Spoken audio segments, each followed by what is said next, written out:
ফেব্রুয়ারির ভোটের প্রস্তুতিতে ব্যস্ত নির্বাচন কমিশন। ঘোষিত রুটম্যাপ ধরে এগুচ্ছে তাদের কার্যক্রম। এ অবস্থায় আগারগাঁওয়ের নির্বাচন ভবনে কমনওয়েলথের ৫ সদস্যের প্রাক নির্বাচনী পর্যবেক্ষক দল সিসিএমএম নাসির উদ্দিন ও ৪ নির্বাচন কমিশনারের সঙ্গে বৈঠকের পর গণমাধ্যমের সামনে আসেন তারা। এ সময় আগামী নির্বাচনে সব ধরনের সহায়তা দেওয়ার আগ্রহের কথা জানান কমনওয়েলথের নির্বাচনী সহায়তা বিভাগের প্রধান।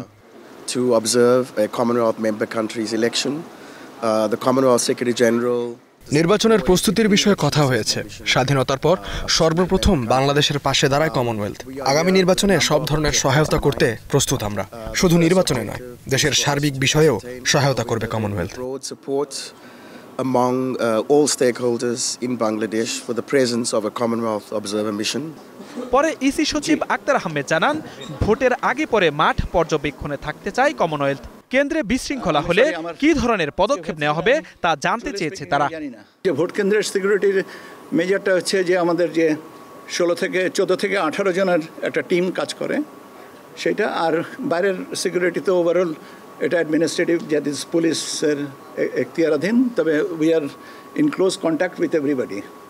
এছাড়া সংশোধিত আরপি অনুযায়ী জোটের প্রার্থীর দলীয় প্রতীকের নির্বাচনের বিধানে আপত্তি জানিয়ে বিএনপির দেওয়া চিঠির বিষয়েও কথা বলেন ইসি সচিব।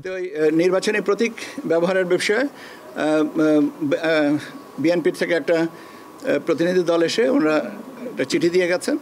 চিঠিটা পরবর্তীতে কমিশন যেভাবে সিদ্ধান্ত নেবে সেইটা। পাশাপাশি ভোট কেন্দ্রের চূড়ান্ত তালিকা ২৭ অক্টোবর এবং দল নিবন্ধনের বিজ্ঞপ্তি চলতি সপ্তাহে দেওয়া হবে বলেও জানানো হয়েছে।